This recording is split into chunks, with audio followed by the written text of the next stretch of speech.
Sometimes people get into it because of that passion for design, for staging, for decorating. But the reality is that running a business is very hard and it takes a lot of business minded expertise. If that's not something that sounds exciting to you, the nitty gritty of running a business, then maybe you should work for a stager. There are many wonderful staging companies in desperate need of a good stager. And you can have a full-blown career as a stager, staging every day and not having to think about my truck broke down today. Oh, my movers didn't show up. Hey friends, welcome to the Business of Home Staging podcast. This is your backstage pass to business intelligence for creatives. Are you driven by your passion for design and decorating so much that you're happy to do it for free? That was me until I made 6 figures in my first year as a home stager. Yes, real estate staging is serious business with the potential for 6 or even 7 figures in revenue. Your talent is a great start, but building a profitable business requires so much more than creating beautiful spaces. Get the boost of confidence you need to monetize your talent, keep your phones ringing, and your pipelines full. Grab the popcorn as I pull back the curtains on the best-kept secrets with inspiring conversations and success stories of challenges, wins, and everything in between. I've made so many mistakes so you don't have to. If this Nigerian girl can do it, you, my friend, can do it too. Let's go. Today, I have the lovely Tanya Nazariya. Tanya is a visionary in the world of home staging and design. Not only did she successfully grow brilliant home staging in the Seattle area for 8 years, she recently exited and sold the business. This is truly inspiring because only 15% of businesses achieve this milestone. Tanya has a background in business, marketing, and accounting. As if that were not enough, she was a special agent and a sheriff's deputy. Welcome, Tanya. I'm so excited to have you. Hi, Joké. Thank you so much for having me. A little bit about me. My name is Tanya Nazariya. And as Joké stated, just over 8 years ago, I started my business, Brilliant Staging and Home Design. Did not really plan on having a career in the design industry initially. All of my formal education is in business, management information systems, accounting. Design was more of just a passion of mine that I had my whole life. And so I just assumed it was something I would do for fun. And I did end up in law enforcement. That also was not planned. What happened is I applied for a special agent position because it required either finance or accounting degrees, which I had, and I thought it sounded like fun. So I applied and I ended up being selected out of like 1,300 applicants, which was really surprising to me. So I went through the police academy, became a defensive tactics instructor, got bored. I then transitioned over to being a sheriff's deputy. I did that for a couple of years and then I had my son. And at that point, I decided I didn't want to be in law enforcement anymore. I just wanted to be more available for my child. And at that time, we were also selling our home. Me and my husband, we started preparing the home for sale. I designed it. We renovated. At that point, I quote unquote staged it myself and prepared it for sale. To be honest, I didn't even know what home staging was at that time. All I knew is marketing related things. I wanted the home to look good so that we can sell it faster.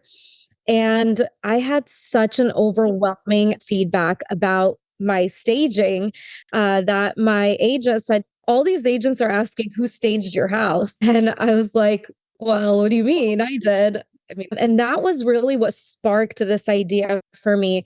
I was currently unemployed. I just quit my job literally like 2 months prior to this. And I started researching it. I'm like, what is this home staging that these people are talking about? And everyone was telling me, you're so good at this.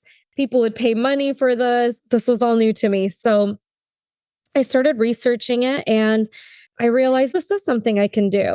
And I decided to just go for it. It literally started with nothing. There's some businesses that come in where they have a lot of capital to invest. I was just a mom and wanted to do something new and use my business background. And so I decided to start. And it was definitely challenging, but it was so much fun. And just seeing people's reactions to my staging, I think that was really what I fed off of, as I'm sure many you stagers do. It's a very exciting feeling, especially that very first staging you do. I don't really know what I'm doing. I'm going to make it work. And then the owner is like obsessed with it, and you get this amazing feedback. That spark really ignites, right? There's so many takeaways from what you just said. I'm picking nuggets as you're dropping them because a lot of people who go into home staging, it's a second career. It's probably even a late in life career. I got into home staging at the age of like going into my 50s. And I had done so many different things leading up to that. But the common thing that I hear from a lot of people is they always had that innate talent and the passion for design. But I also often hear people when they go into home staging say that, oh, I don't know what I'm doing. Nobody knows what they're doing when they start something new. But when you put one foot in front of the other, even if you don't see the whole staircase, go for it. And you did that. Also, talking about how you staged your own home just from the marketing mindset. That is what staging is all about. It is marketing. It's fascinating to see how your talent can just make way for you if you just be ready to do it afraid, because you don't know what the hell you were doing. I didn't know what I was doing. And sometimes I still don't know what I'm doing, but I'm doing it anyway. So it's all in the doing. So now if somebody were to start their home staging business today, what advice would you give them? So that's a great question, because I actually have a lot of people coming to me over the years saying, hey, I'm thinking about starting a business in home staging. What should I do? And one of the first discussions I like to have with people before you even take that leap is why? Why do you want to have a home staging business? Is it because you want to stage, or is it because you want to run, grow, and operate a business? Those are two very different things. And I think it's very important for people to sometimes sit back and think about that. Sometimes people get into it because of that passion for design, for staging, for decorating. But the reality is that running a business is very hard, and it takes a lot of business-minded expertise. If that's not something that sounds exciting to you, the nitty-gritty of running a business, then maybe you should work for a stager. There are many wonderful staging companies in desperate need of a good stager, and you can have a full-blown career as a stager, staging every day and not having to think about my truck broke down today. Oh, my movers didn't show up. My bills are due and we had a slow month. And if that doesn't fascinate you, then I would say go more towards just being a stager and not being a business owner, because those are different. There are actually two different paths. It doesn't have to be all or nothing. And I've met people who are like, I want to stage, I don't want to be a business owner. But it's not a thing that a lot of people actually sit down to think about before going into it. I did not. I will confess that I did not. I've always been business minded. I have a business background and all that. So I knew that I wanted to do a business of design. We have to put our hands on things and help on ground, go into the site and do all the dirty work. That's just how you start when you build a business, unless you're sitting on a pile of cash, which I wasn't. So then when I started, I quickly realized that I did not enjoy the actual tactical staging part of things. I enjoy building the processes, the system, and managing the business. So yeah, that is something to think about, because it's a totally different ball game from just creating beautiful spaces than running a business, monetizing it, being profitable, and going through all of those things that come with being an entrepreneur. So now we're talking the topic of exit strategy, right? When you are building your business and you built it to a point where it's actually a sellable business, that is a huge achievement and a big feat. And I know that it is not something that just happens. Not every business can do that. That's why it's only 15% that achieve that. There are so many different ways to exit a business. Selling it is one of them. Why did you choose to sell? And did you always plan this? And what did you do to get you up to that point? Yeah. So when I first started, my plan from the very get was to build a business that would be kind of self-run and I would be able to eventually pass down. Now, my thoughts initially was either I'm going to maybe someday hand the business down to my children who will run it, or I will sell it. Whether I do one or the other, I have to have systems and processes in place so that I could hand it over to somebody else. As a business person, yes, I always planned from the very beginning to have an exit strategy because when you're an employee somewhere and you have a great career, you know your exit strategy. I'm going to retire. I'm going to collect my retirement, my benefits, okay, whatever else that you had saved up during your career. Well, as a business owner, you don't get to retire and somebody's like, here's your check. You have to plan for that yourself. And my thought was if I can sell my business for a profit, I can use that money to retire or do whatever else I want to do. The really important thing about that is making sure that you build your business on that foundation, whatever your exit strategy is. For me, it was either selling or handing it down. My children are very, very young. And I decided, I don't know if I want to keep doing this another 15 years or more until my kids are ready for that. And that's why I decided to sell. But regardless, you do need to think about that very early on in your career. And unfortunately, a lot of entrepreneurs don't think that far in advance because we're so busy with our feet on the ground, just trying to make it happen, dealing with the emergencies and putting out the fires every day that we don't take that time to step back and think about what do I want out of this? Am I just doing it for fun? Because if you are, that's totally great. Or are you doing this to make money, to someday retire, sell, to whatever your plan is? In high school, when they tell you to make your 5-year plan, it's very basic concepts that you need to think about what you're going to do in the future. So with that in mind, I immediately started writing processes, writing out procedures, contracts, things like that. Surprisingly, there's many businesses that have operated for 10, 20 years and never took the time to do that. And it's unfortunate because that's very important, not only for selling, but even just for operations. When you hire on a new person, it's so convenient to have a manual that you could just give them, that they read, everybody's on the same page, and you're going to operate on those set standards for the entire team. When I did not need to be involved in any day-to-day operations, that's when I knew that I was ready to potentially sell the business. I would say 99% of buyers, that was their number one,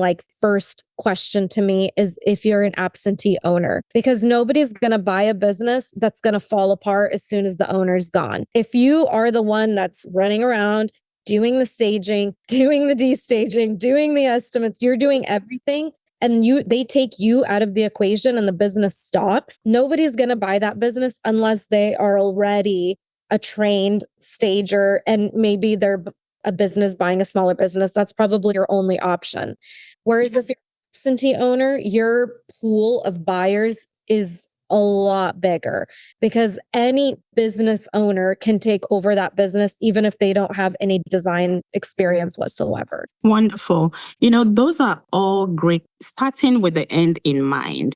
Because it's like you get in a car, you're driving somewhere and you have no direction of where you're going to. I like the analogy of the 5-year plan in high school. If you had that or your retirement plan, why would you not have the same for your business? Writing your operation manual, standard operations, I am a huge advocate of that. And I am big on documenting things. And I learned that the hard way too, because like you say, we start and we don't expect that you're going to get so busy so quickly. If you do your marketing right, you're in the right place, you're showing up, you're going to get busy. I was hitting burnout. I was doing all the things. I looked at myself in the mirror like, this train is going to crash if you don't stop. Actually, I took a break and I started to dumb down my head, because a lot of small business owners, everything we do, we have it locked down in our heads. It's like you're driving back and forth to your home or your office every day, becomes autopilot, and you can do it even in your sleep. But what happens the day you fall sick, you need to go on vacation, something happens. Somebody needs to be able to find some information somewhere about your business that can help them run the business without you. Like she said, people are looking for absentee owners, because if you don't have an absentee owner, you're just selling a job. Nobody wants to buy a job. So write down everything you're doing from top to bottom. Like in my own standard operating procedure that we have, the directory of everybody that you can contact concerning this business, concerning this department, vendors, who our clients are, lead to close plans. It needs to be documented. Otherwise, your exit options are limited. There's so much more in the business that is valuable beyond the assets, right? And I'm speaking to your standard operating procedure, your client list, the way that you operate, all the things that you do, your training manuals for your people, all of those are assets if you're intentional about documenting those things and you're creating a roadmap that anyone from anywhere that's never been in a home staging business, you can hand that manual to them and give them like a few Zoom sessions to kind of learn it, and they'll be able to take over from there and run it. It doesn't matter how small or how big, because if you start when you're small, it just grows with you. Other than you scrambling, if you have to stop what you're doing, like I had to do that. But thankfully, I was still at the early stage where I was able to take a break and do all the things. And then now it grows with us. So tell me, apart from being an absentee owner, writing out your standard operating manual, did you have any surprises when you got to the process of starting to think to sell? Maybe appraisal of the business and started looking for buyers. What kind of questions or things were you encountering that was a surprise to you, and something that now looking back that you would have done differently? Yeah. Honestly, a lot of it was very surprising. A lot of those things I already kind of expected, but I think a couple of the things that were really big for me to take away, a lot of people around me that I was able to talk to during the process and bounce ideas off of, and that was very helpful. But one thing I realized is the people who never sold the business, their advice was not always accurate, because they have no idea what it's like to sell business. They might be an amazing business owner and they're really good at what they do and they have great advice for businesses. But when it comes to selling, one of the things I realized that was very rarely are you going to get the amount that you want. Because we as business owners, our businesses are baby, right? And in our mind, we're like, this is worth $1 million because I put my blood, sweat, and tears into building this. This took me 8 years to get here. I have all this beautiful furniture, and we have this image in our head of what our business is worth. And I think it's extremely important that if you are planning on selling, pay for a professional appraisal of your business. That will give you a starting point of, okay, take all the emotion out of it, take all of your personal attachment out of it. What is your business worth? And some of the main things that they're really going to look at is your bottom line, your numbers, the things we don't really want to think about, but that is going to the number one deciding factors. Is your business profitable? And if it is, how much money as a new owner am I going to make out of this business? So making sure to really focus on bringing up your numbers before you sell is going to be really important. And I know that seems like 101, the simplest thing. But again, sometimes with our emotions and stuff, we feel like our business is worth a lot more than it is to an outsider looking in. The other thing that was pretty fascinating to me when I spoke with the broker who helped me with my appraisal is our inventory. I always assumed that the inventory is going to be one of the biggest parts of the sale number, right? Like, okay, I own $500,000 worth of inventory. So obviously my business is going to be worth more than $500,000. That's kind of how we think. But there is so much more that goes into that calculation. And something really interesting that she told me was that my business that I built was a very big machine that was able to sustain more income than I was bringing in. I knew that because that was my plan, to build something that was scalable. But because of that, we couldn't necessarily account for all the inventory because it wasn't even really necessary to run my business, the amount of stuff I had. It's kind of hard to explain. That's one of those things that you really are going to want to work with a professional to help you understand the numbers and the appraisal. But the sale of the business is going to be based a lot more off of certain calculations and your bottom lines and your profitability than it is just your inventory. Unless you're planning to just do an asset sale and you're just selling your inventory, that's one thing. But if you're trying to sell your business as a full machine, there's a lot more calculations that go into that.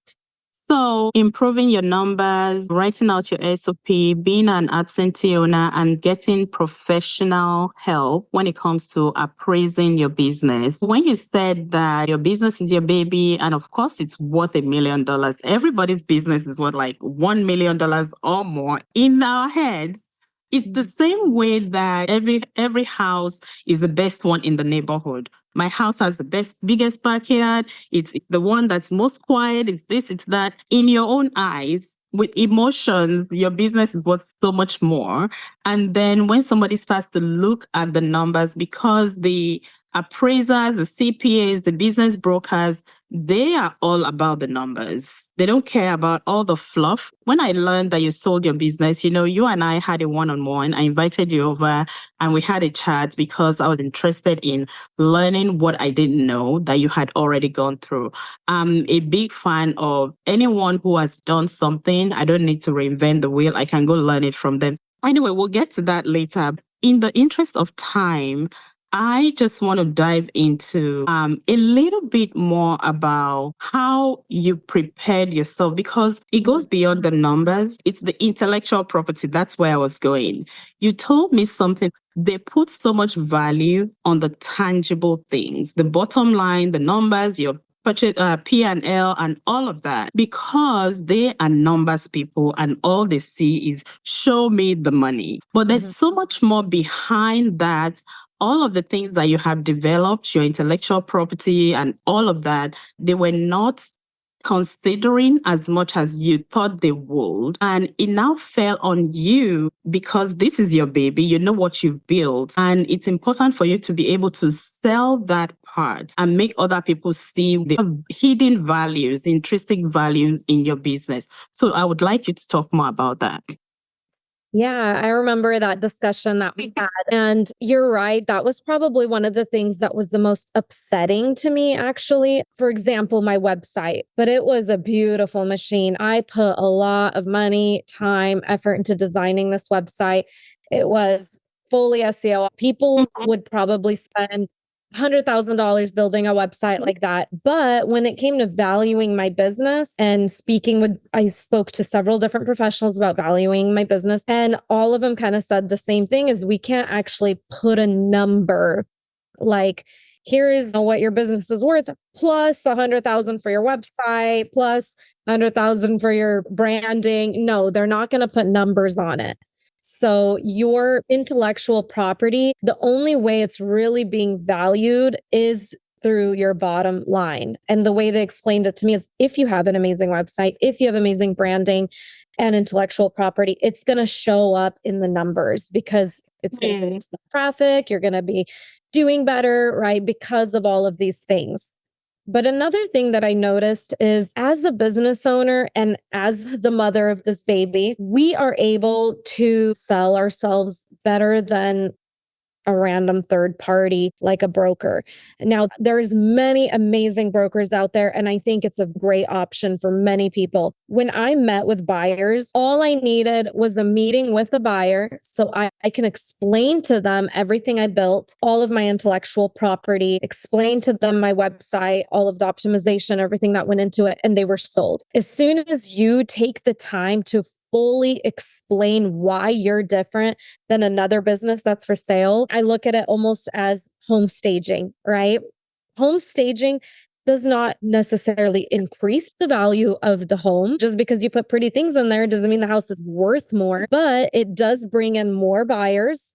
And it does also give people that emotional connection, right? And it's the same thing with meeting with these buyers and explaining to them all of the amazing intellectual value that your business has. I remember speaking to several buyers, and some of them would be like, well, there's this other staging business for sale that's a lot less than yours. Being able to explain to them, but here's why I think my business is worth more, because I have standard operating procedures. I have manuals. I have employees, fully trained employees. I have a beautiful website. Everybody knows me. Anybody in the area, they know Brilliant Staging. I built up a name that people can relate to. And as soon as I got through explaining all these things, that they were like, oh yeah, that makes sense. Whereas having just a broker be like, here's the numbers, that might be difficult for them to be like, well, why am I going to pay this much for this business when this one's half the price? I love that, because thinking about staging, right?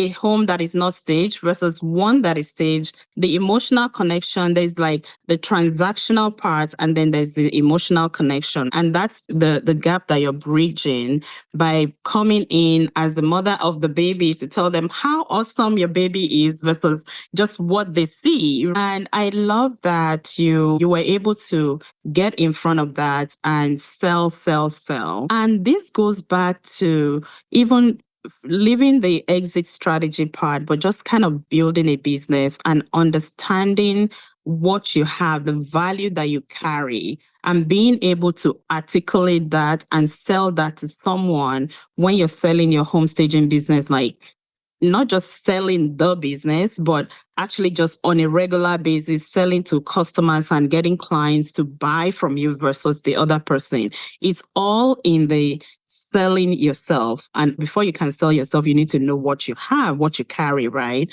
So now let's talk about how, when you were actually running the business, what would you attribute to your success that led up to this? I mean, there's a lot of things, but the first things that really stand out in my mind as I think about it, we already kind of beat the dead horse about the SOPs. Beyond that, having a good team. It's hard to even explain the massive difference and growth I saw in my business when I had good employees.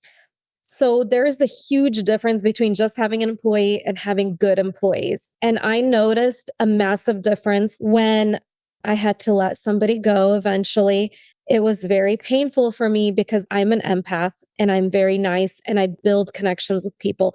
And sometimes I have a really hard time looking past just my feelings towards somebody and seeing, are they actually good for my business? And there were several times I had to make the tough call.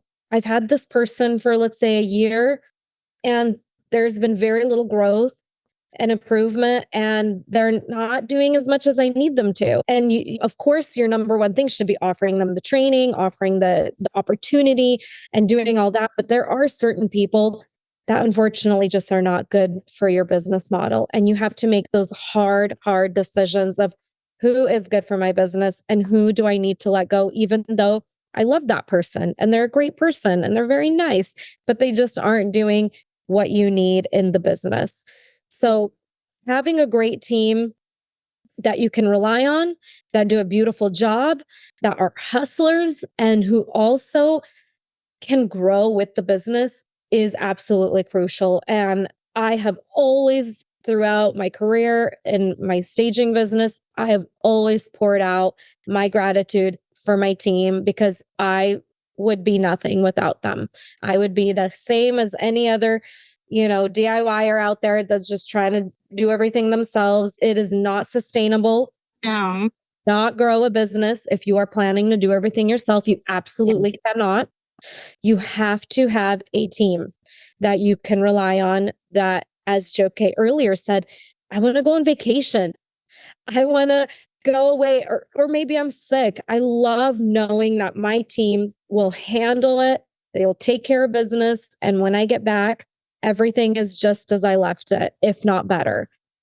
I just actually recently went through this, letting somebody go. It was the hardest thing because, like you, so I get connected with my people. The people I work with, I actually love them. I'm invested in them. And so when they're not doing well, it's hard to separate that from, okay, this is business, this is this. But I had to come to terms with that, and I had to do the hard thing of letting go. Because if you keep holding on to that person just because you love them, your business is going to suffer. And at the end of the day, you're still going to let them go at some point, and it's going to be even harder. So I totally, completely, 1000% agree with having the right kind of people to support you. And that's why when I'm looking for people to hire, I'm focusing more on the character and the attitude than their skill set. Because the skill set, while it's important to get the job done, if they have come with the right attitude, the skills can be learned. But the wrong attitude, wrong character will just sink the ship. One bad person can sink the whole team. So I am very, very mindful and careful about people I bring on. And yes, if you're going to grow a business, you can't do it by yourself. I've talked to a few business owners, stagers. They're scared of hiring people because they think hiring is expensive when you think about payroll. Yes, it can be expensive. The thing is, if you want to go far, go together. You want to go slow, go alone. Like, there's just no other way about it.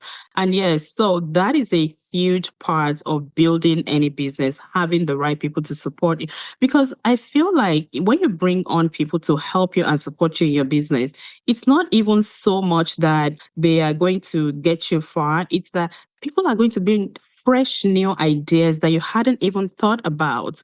I feel like my stagers actually do a better job of staging than I do. And I really don't mind that, because there are things that have been in my warehouse that I haven't even touched, and they put it to different use. And I'm like, oh, wow.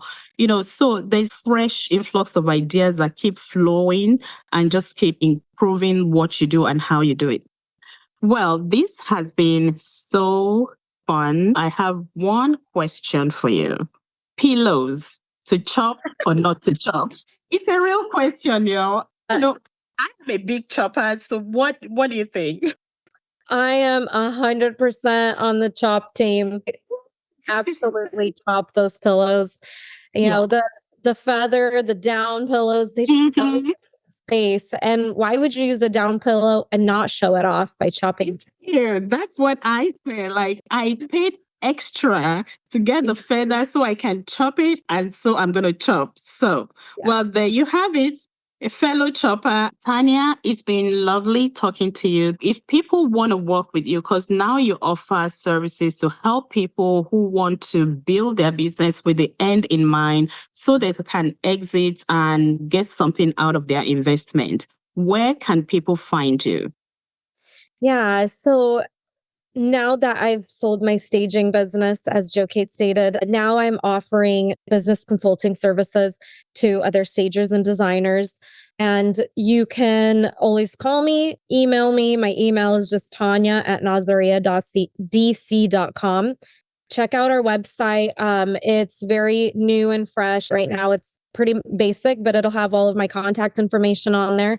NazariaDC.com stands for Nazaria Design and Consulting. I will continue to offer design services as well. But on the consulting side, I just want to say, if you're even just considering starting a business in staging or design, I highly, highly recommend paying that minimal fee to have a consultation with somebody who's going to help you understand, one, whether it's something you even want to do, how to start it properly, and things to do to prepare before you even start your business. But if you've already started your business, again, it is always a good idea to hire somebody, even just for an hour or two, sit down and have them help you plan out how you want your business to operate and run, come up with an end goal, and to have a strategy in mind. Awesome. Thank you so much, Tanya. I look forward to catching up with you and all the things that you'll be doing.